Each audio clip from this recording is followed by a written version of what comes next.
Hello, this is Shamitria with the Over Kitchen Table series from the Worshiping into Wellness at Payne Chapel AME Church. And we are within my series called Dear God, It's Cancer. And today we have Presiding Elder B.E. Hunter of the South Birmingham-Bessemer Huntsville District of the Ninth Episcopal District of the AME Church. We are so welcome to have him and for him to share his story, his cancer stories, particularly because he's a man of color, and that provides a unique experience. So Presiding Elder Hunter, hello, welcome to have you. Good evening, and I am so very happy to be here. Okay, right before we kind of started recording, you said something really profound, and I think that should be the opening of today. And can you please share that again? Absolutely. Mhm. What I remarked on was the fact that you can't look at an individual and know that cancer is a part of their story. Now, in some instances, there will be physical attributes which might be somewhat of a tale, Mhm. but a lot of people you will encounter who are going down this road, traveling upon this journey. You can't look at them specifically and know that it is a part of their life's experiences. And I'll give you, for instance, Mhm. back in, I will say, September of 2008 Mhm. is when I first started noticing symptoms Mhm. and went to the doctor about it.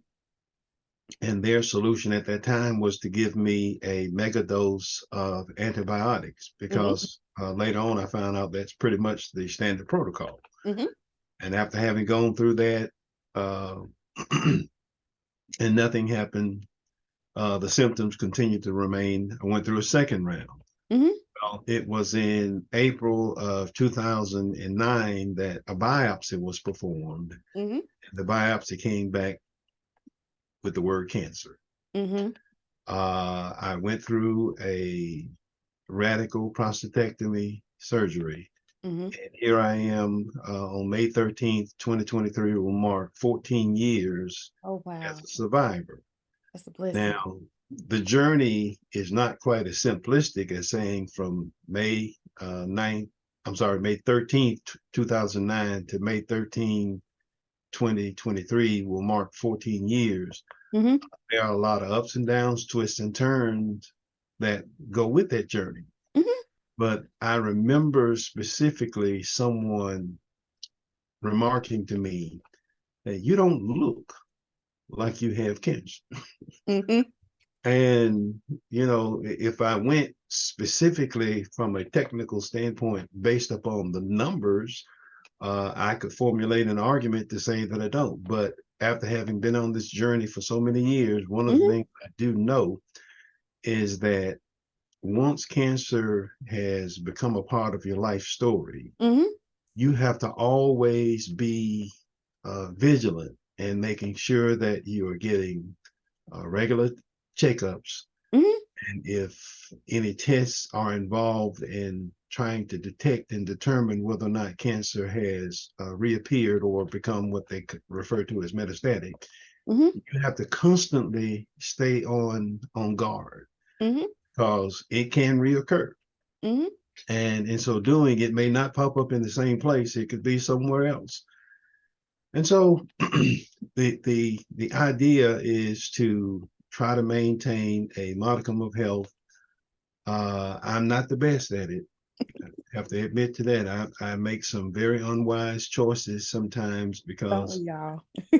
at my age, I feel like uh, if I want a cheeseburger and a salad may be healthier for me, Yeah. because I know that I may choose the salad one day, but the next day I may, be dealing with some of the stresses of life and feel like what I need right now is the hug that comes from a cheeseburger, and Mhm. that I will avail myself to it. Mhm. So, you can't look at an individual and the person who made the remark, and a number of people have said something similarly, but what they were looking for was someone who was gaunt, ashen in color, weak, and so I thank God that for almost 14 years I've been able to engage the battle, but it is a daily struggle. Every day I wake up with the mindset that this is another day that God has given me, and I'm going to do my very best to fight. I don't know if I will ever be able to look in the mirror and say that cancer is no longer a part of my life story. It'll always be that. It will. I just want to make sure and to reflect what the doctor told me one time. Our intervention is designed to kick the can far enough down the road that something else comes along and claims you. Yep. We'll do everything that we can to make sure that cancer does not do so. And to date, by God's grace and mercy, I've been able to keep it at bay. But without Him and the support that I get from family and friends, the journey would have been a lot more difficult than it has been. That's and given a moment, I'll actually kind of fill in some of the blanks. Okay. Yeah, no, that's a perfect way. Because I was sitting here thinking how first of all, when you were talking about that, I was like, oh, that's when I ended radiation therapy school in 2008. So that was a little shy of me coming. You could have been one of my patients. But one of the things is it does become a part of your cancer story. Whether you are the person who is the patient who has cancer or a family member, just watching that experience through my father. And I do want to get into some of those dynamics of, being a man, especially a man, a clerical man who has cancer, like all of those little dynamics. I got to see what you were saying, what does it look like, what is it like, and you're trying to keep every day. So first, let me go on. So 2008 was when you first started, had your first, not real diagnosis, but the first time you started seeing symptoms. Was that just on you? Was it something that your wife noticed? Was it just you being able to notice something different within yourself? And so it was completely on me. Okay. And let me preface this by saying that as a result of my experience, I instituted a personal ministry called H.E.A.L. H.E.A.L is an acronym, H-E-A-L, for help encourage another to live. There are 4 attributes of the ministry, and the H stands for hear. And it asks the question, when you go to the restroom to void, are you hearing a steady stream or are you hearing a drip, drip, drip? Well, my personal experience began with not a disruption of the stream, but at the end of voiding, there was the presence of blood. Well, quite obvious that you're not supposed to believe when voiding. Yes. And I thought, well, maybe, it's maybe it's a kidney stone. Trying to find some way to excuse it. But after it happened a couple of more times, I knew then that I needed to get that checked. So I went to my regular doctor, and they performed a PSA test and came back and told me that my levels had begun to elevate. In fact, it was at that point that she revealed that my levels had been elevating for some time, but because it was so minuscule, it was of no real concern. And even at that point, I think the level was still somewhere around 2, which it only becomes something that they feel like needs to be addressed once it rises above 4. Of course. Anyway, after after I went through 2 rounds of antibiotics, and by then the PSA had continued to rise. It was becoming more aggressive. Mm-hmm. Um, After the biopsy, and it was determined that there was the presence of cancer, Mm-hmm. we sat down and looked at all of the options. And I kind of skipped over the fact that when hearing the word cancer, Mm-hmm. I have termed that as the most difficult word in the English language for anybody to hear, Mm-hmm. especially when it relates to them. Mm-hmm. Because my ears heard my doctor tell me cancer, but my mind interpreted it as death. Yes, yes. Mm-hmm. Because when you hear of cancer, usually death is Mm-hmm. presumed to be close behind. Mm-hmm. And he cautioned me about jumping to conclusions, saying that of all of the cancers to have, prostate, if you got to have one, this is the one to have, Mm-hmm. because at that time the medicine was advanced enough to be able to deal with it in such a way that the prospects for longevity moving forward were good. Mm-hmm.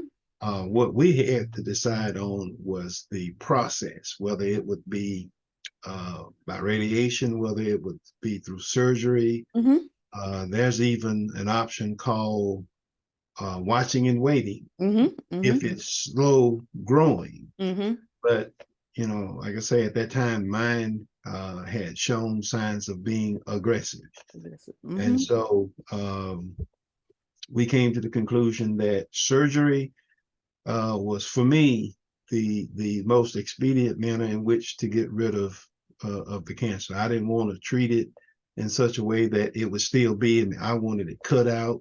Mm-hmm. I wanted it gone. I Yes. wanted it in my rearview mirror. And I was not overly concerned at that time about the side effects, though they did assure me that because of what they call nerve sparing surgery, Mm-hmm. it wouldn't render me to become impotent moving into the future. So, Mm-hmm. that made the most sense for me. Mm-hmm. And like I said, the journey has been fraught with a lot of ups and downs, twists and turns, because for about 5 years I was free of all symptoms. My PSA was at a level that they call unmeasurable, Yes. Okay. but at about the 5 year mark, it started rising. Mm-hmm. Mm-hmm. And being the type of person that I am, my desire was, if the cancer had been cut out in the radical prostatectomy, and then they tried to explain to me how, wow, you can remove most of what they suspect to be cancerous tissue. Mm-hmm. All it required was for a few cells to remain behind. Mm-hmm. And it took them a period of time to begin to grow and multiply until the point that they started showing up in a test. Mm-hmm. Mm-hmm. And again, the idea was, well, we'll watch it for a while and we'll see what happens. Mm-hmm. I'm going to say for maybe another year, it was slow growing, and then it seemed to kind of kick in gear again. Mm-hmm. And Mm-hmm. at that point, the strategy was to treat the prostate bed with radiation. Yeah. Mm-hmm.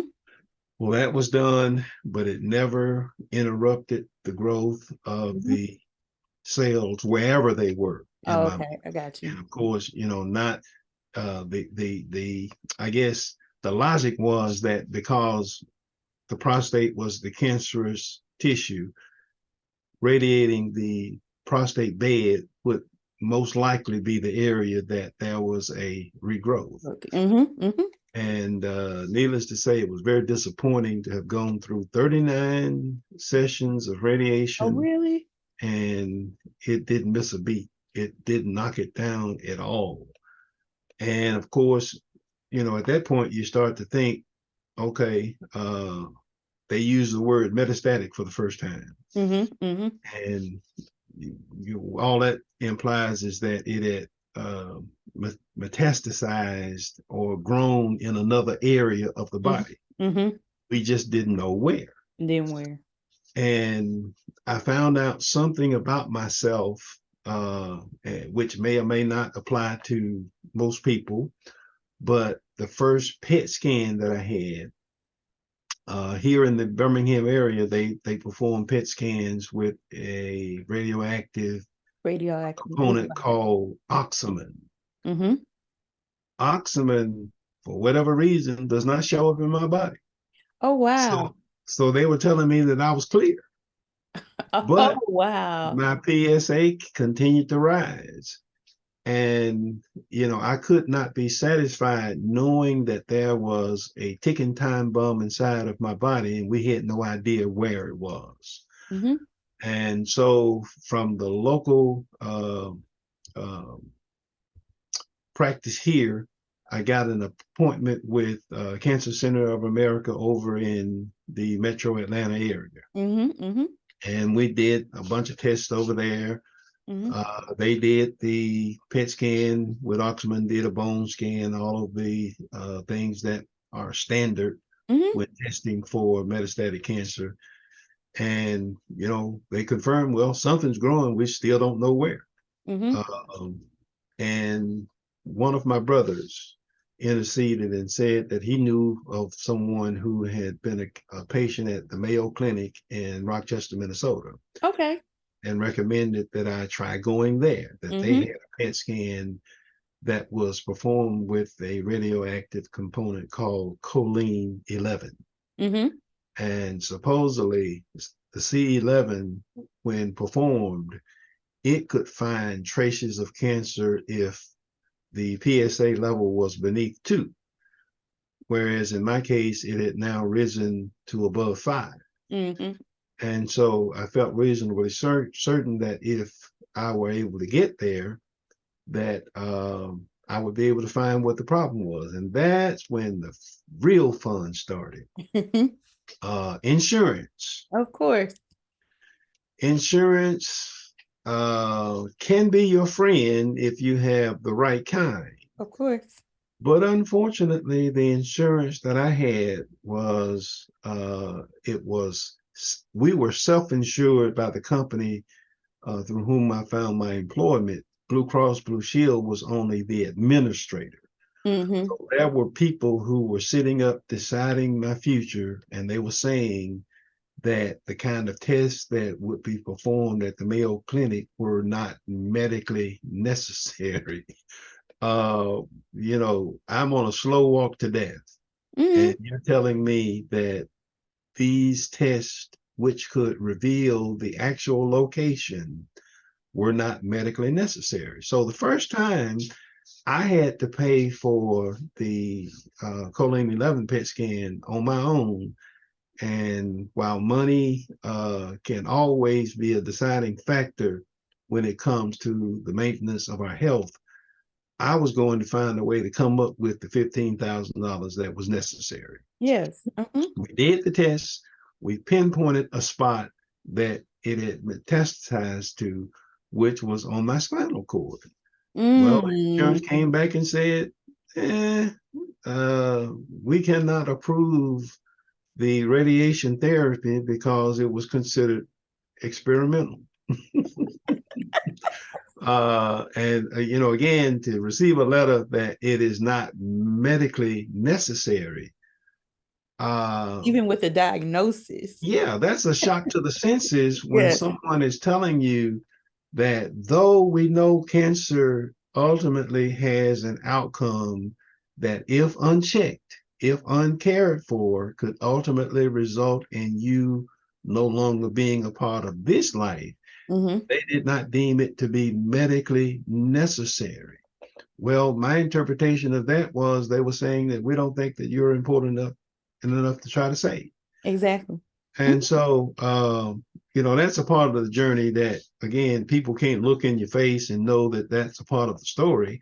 But when you say cancer, from the time that it was diagnosed to until this very day, we were talking about a span of almost 14 years.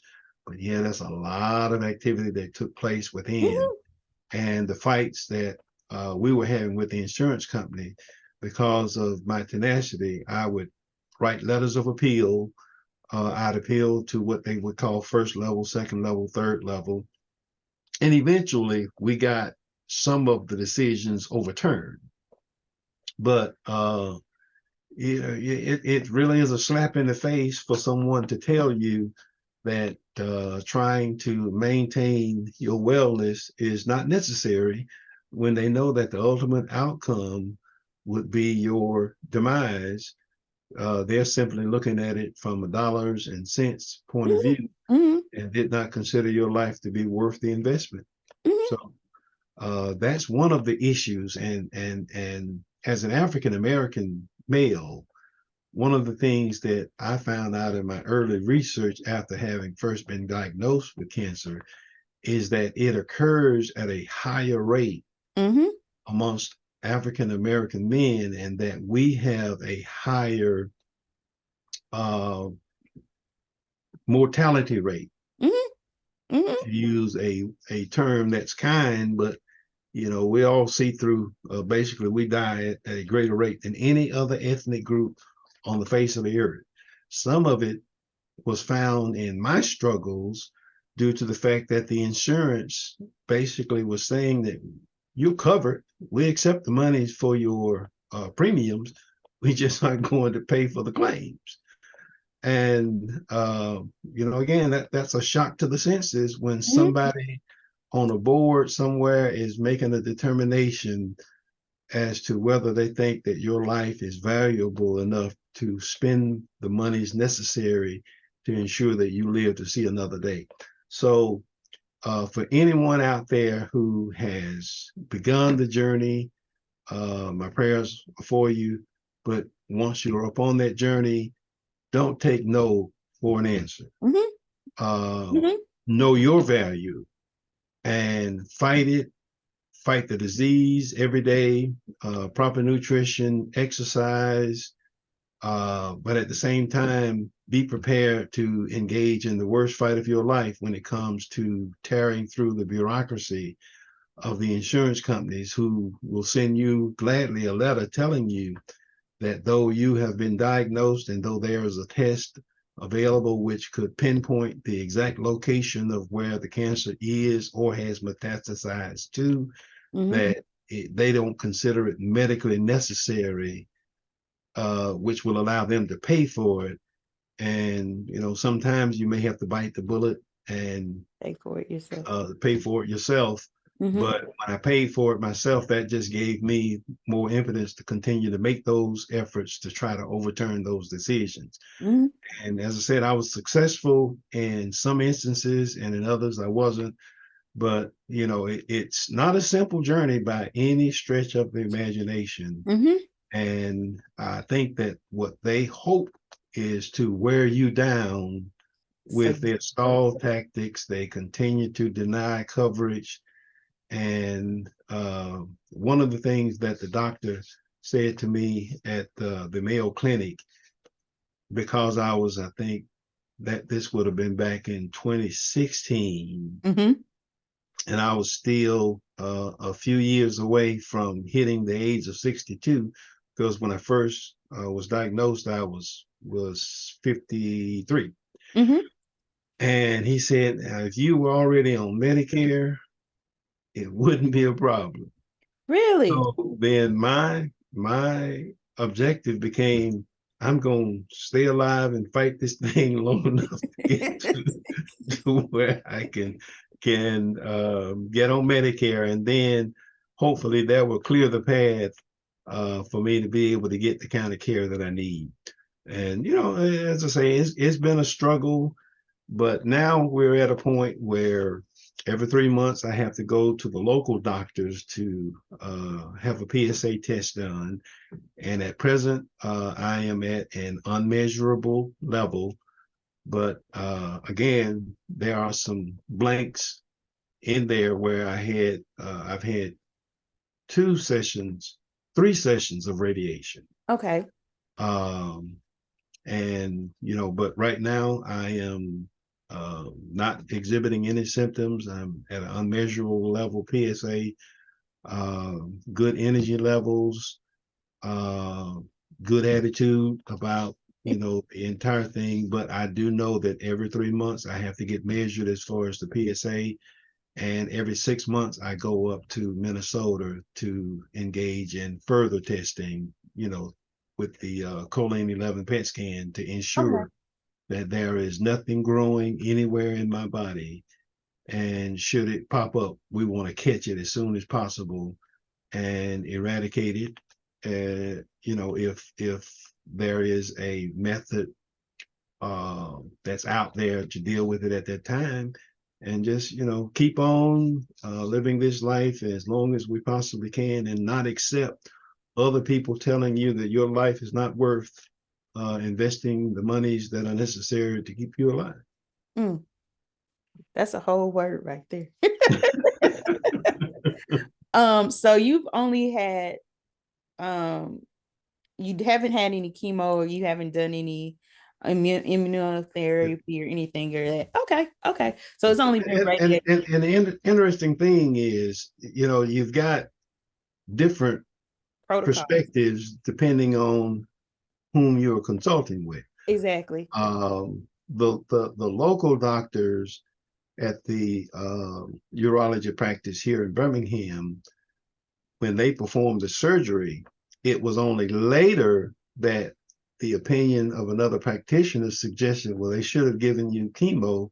Yeah. I mean, that's what we were always taught. And that's what our patients, being like prostate cancer patients, was like 101, like, like certain setups from radiation therapy, like you were just, we kind of knew those protocols. And it's just, that was, I don't know. It's, like I said, that was weird to me that they never did that. But they never did. Especially with you being so young, And then the next time when something was found on my spinal cord, the radiation therapy was the prescribed method of dealing with it.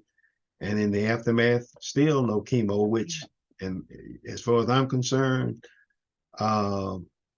whether or not it would have been beneficial at that time, I will never know. Yeah. But the thing of it is, what I've come to understand about chemo is it kills good cells as well as bad cells. Mm-hmm. It makes so people who go through it go through a very difficult time as far as their bodies are concerned.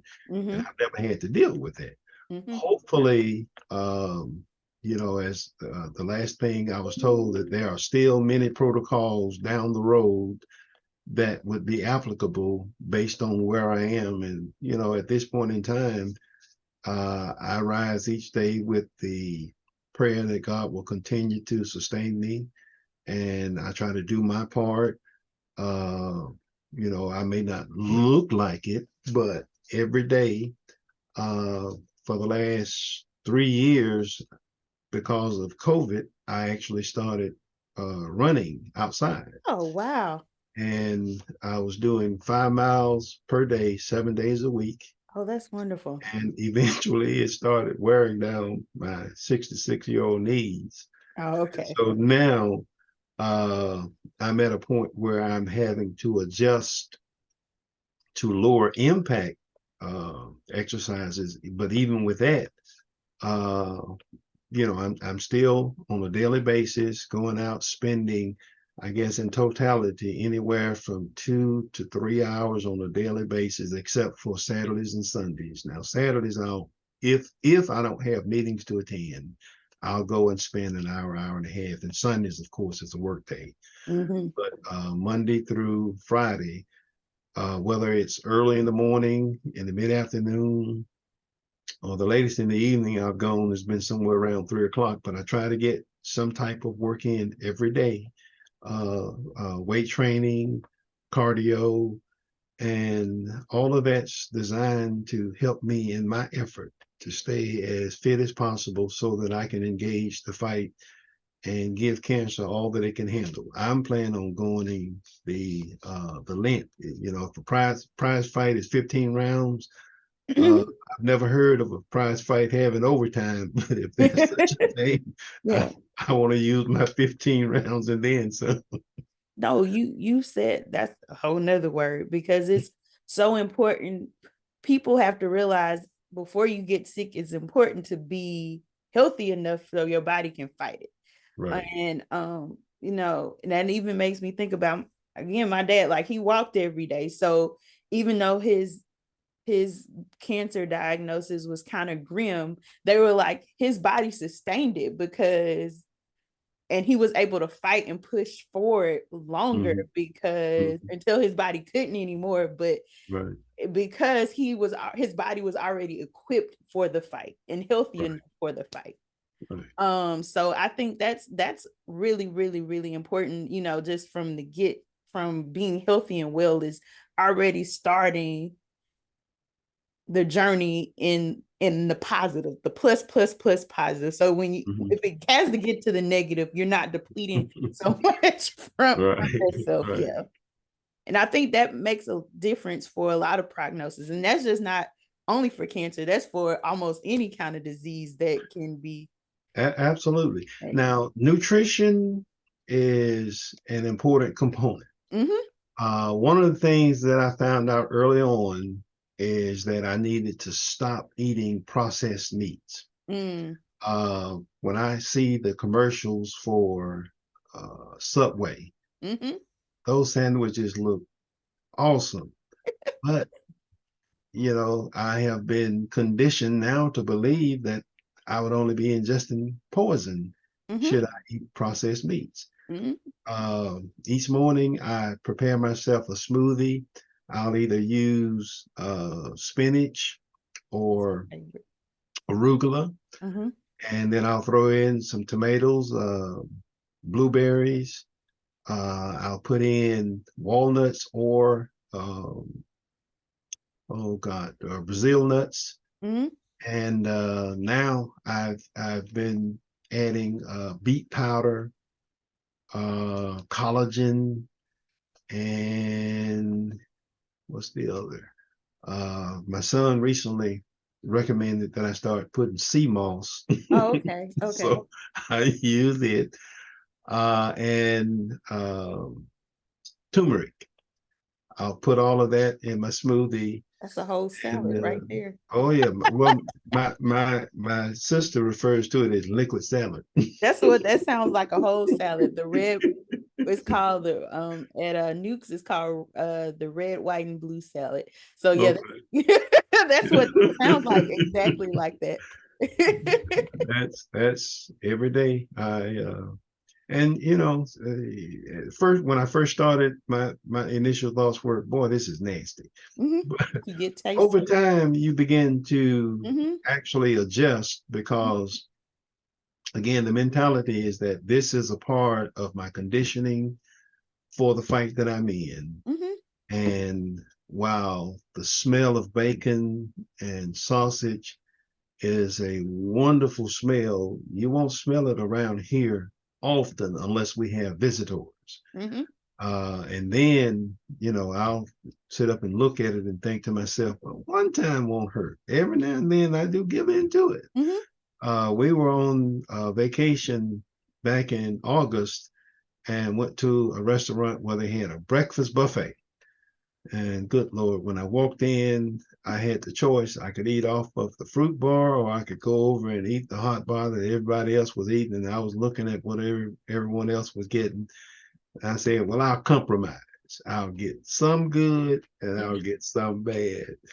But, those are the kinds of decisions that we all make every day. A cheeseburger has been my weakness. I don't get to eat fried fish much.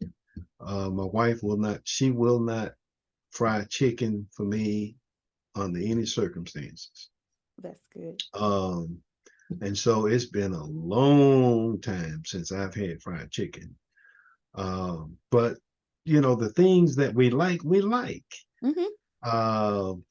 Getting used to baked potatoes, eating broccoli. I've come to find out that I love Brussels sprouts. Those are she would I guess you would call it roasting them. But prior to trying to change some of my nutritional habits, I always thought to myself, well, I hate Brussels sprouts. And maybe at some point in time I did, but I love them now. They're So mini cabbages. That's all you have to think of them. They're like mini cabbages. there you go. There you That's go. what we probably should just name them mini cabbages. People probably would like it because everybody like mini. So Yeah. Yeah. um you touched on a lot of different things. Because you had a male reproductive type of cancer, did it bother you what type of doctor was doing your treatment or anything? Did you have prefer a male doctor or a female doctor? How did you feel about that?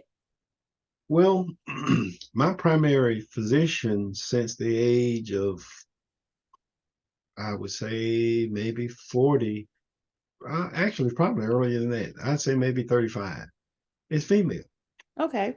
And I never had a problem with, any of the tests that were performed. But when she did refer me to a urologist, it was a male. And, I never expressed a preference one way or another. But along the journey over the past almost 14 years, there are times when I will deal with doctors, let's say at Cancer Center of America over in Newnan, Mm-hmm. or the Mayo Clinic up in Rochester. I'll deal with females and males. So in going to the Mayo Clinic particularly, um, it's embedded in my mind that I'm going to the best of the best. I got you. Mm-hmm. It may not, they may practice medicine no different than anybody else, but it is the perception. Mm-hmm. And, as the old saying goes, sometimes perception becomes reality. Mm-hmm. Um, I know that in sharing the fact that I do go to Minnesota with a gentleman one time, he said, well, not everybody can go up there. And for the first time, it hit me that, God has given me an opportunity, and I enjoy the privilege of Mm-hmm. being able to go up there. It's not free, Yes. no different than going across town to any of the medical practitioners here in Birmingham.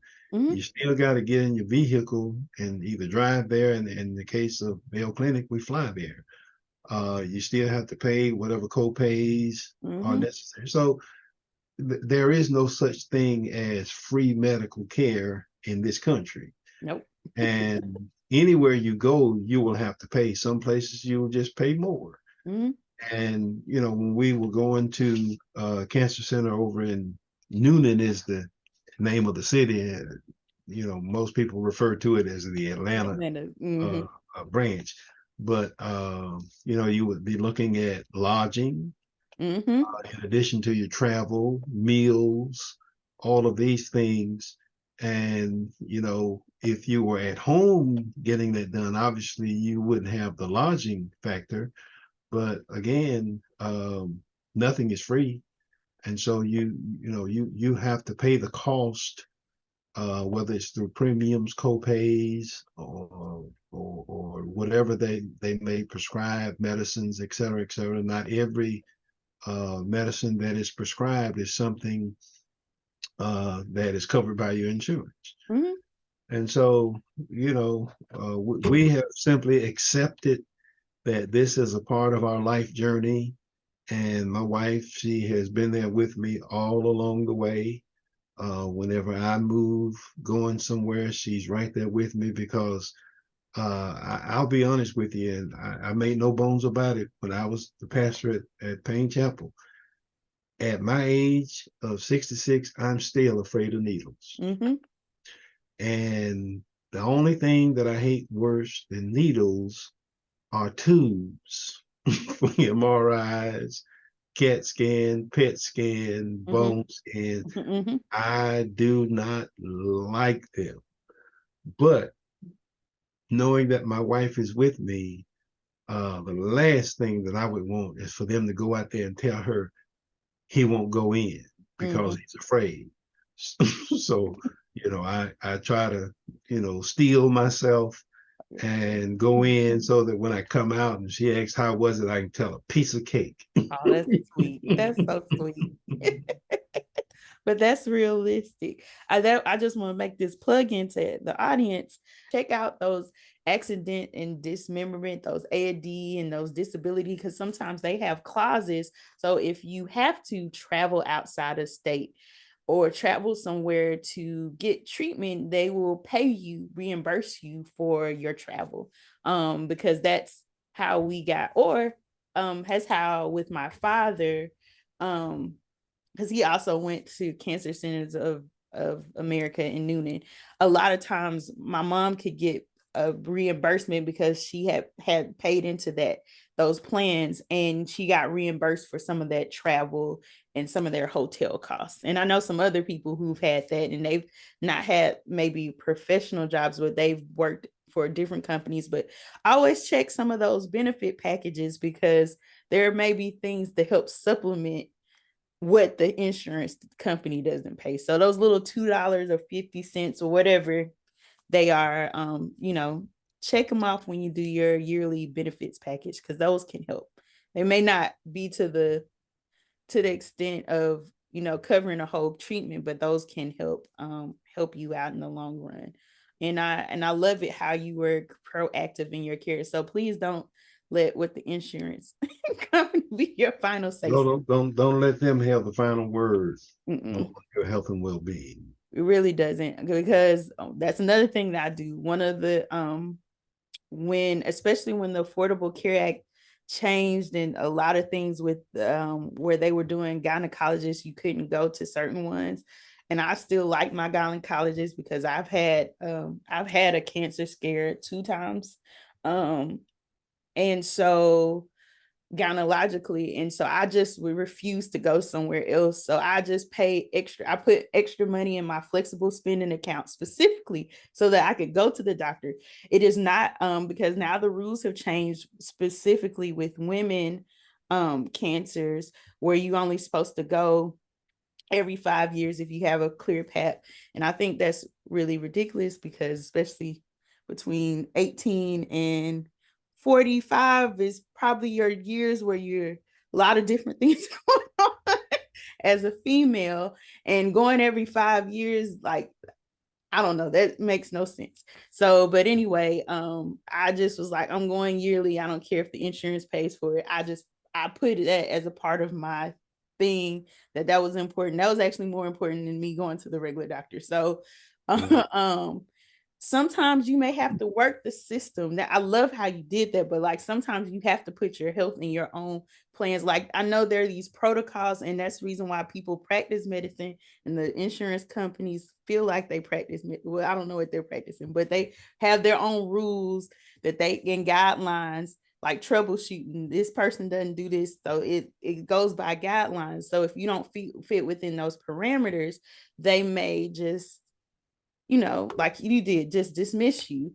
Yeah. And so it's important to, if you can, look for ways, because there are even ways, if you don't have enough money, there are ways that sometimes the hospitals there have money set aside for people who have low income, whatever your financial situation is.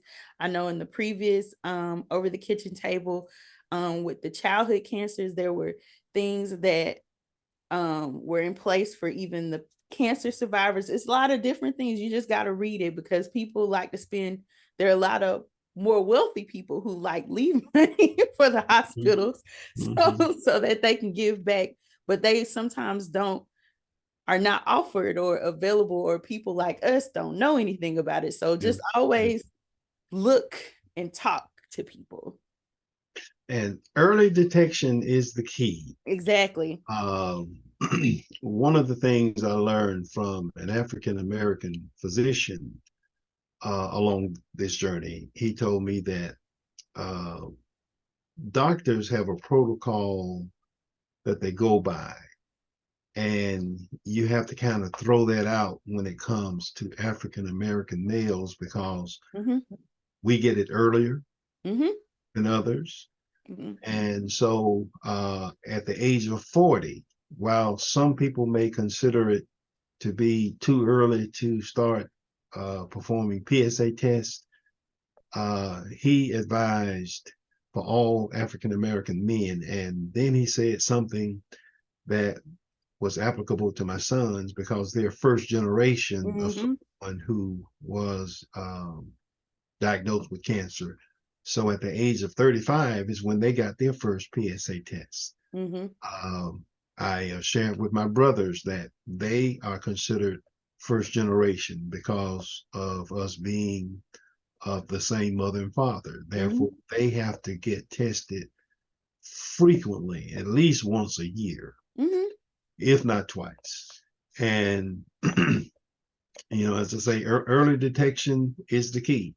And, the simple rules of thumb when it came to prostate cancer, again, using the acronym of HEAL, hear, listen to what you're hearing when voting.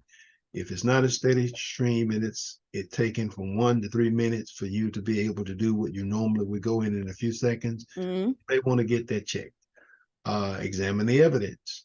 Um, Men and their virility becomes a point of pride. Mm-hmm. But you hear more talk now about um, this sexual dysfunction. Mm-hmm. And if it should ever happen because it's not normal, especially if you're 25 or 30, may want to look into it. Mm-hmm. We need to alter our attitudes when it comes to male performance issues. Mm-hmm.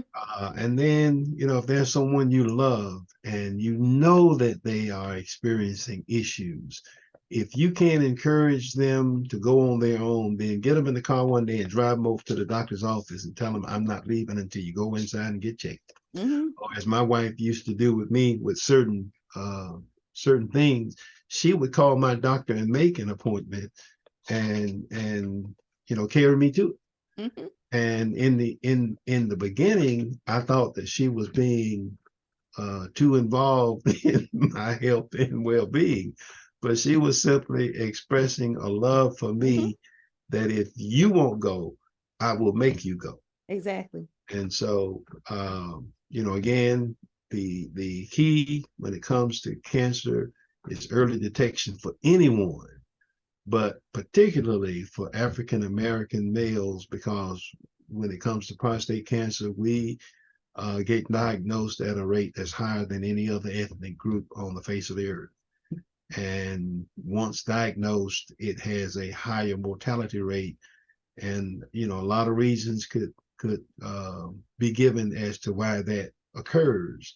But we've got to become more open-minded about it, more proactive in seeking medical intervention to ensure that we have the opportunity to live as long as we possibly can on God's green earth. And He will give us the wherewithal to find whatever you need under the circumstances that you may find yourself in. If you don't have enough money, one of the things that family will sometimes do is get together and help you come up with the money. Mm-hmm. Mm-hmm. So, don't let excuses be the reason why you exit this earth prematurely. Mm-hmm. Fight as long as you can, as successfully as you can. And if you're not comfortable with the doctor that you've been seeing, by all means, seek out another.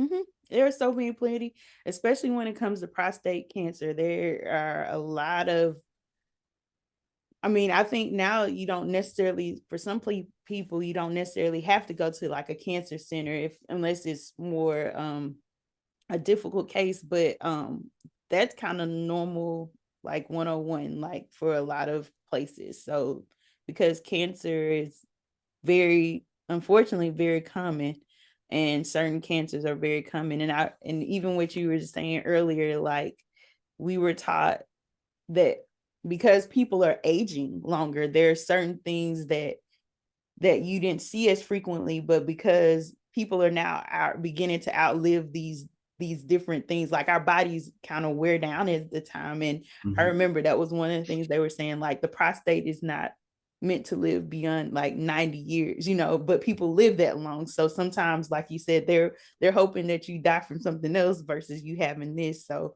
there's a lot of people in nursing homes, assisted living homes, who probably are 20 and 30-year survivors of cancer, but it's just because our bodies are not are living longer. Mm-hmm. We're living longer physically than our organs are. But if you put a lot of care, like Presiding Elder has done, you can sustain it. You can maybe arrest certain things, especially if you're doing things holistically. You can arrest certain things, not saying it'll erase it all. It's important where medicine and nutrition and own personal care and being proactive and knowing your body is important. And that's the reason why we have these over the kitchen tables, so that people can share their experiences so that it can be a blessing to everyone else. So, but you said everything. I mean, I didn't even have to go through my whole question list because you actually answered it all perfectly. I really appreciated you for being here with me today. And hopefully we can be a blessing to other people, other men people of color, because it's so important. We need you. We don't, it's enough targets on men's back, just even from all of the Black Lives Matter stuff. So we don't want, you to pass away from something that could be prevented. Prevented. Thank you, everybody. And until next time, bye. Thank you for having me.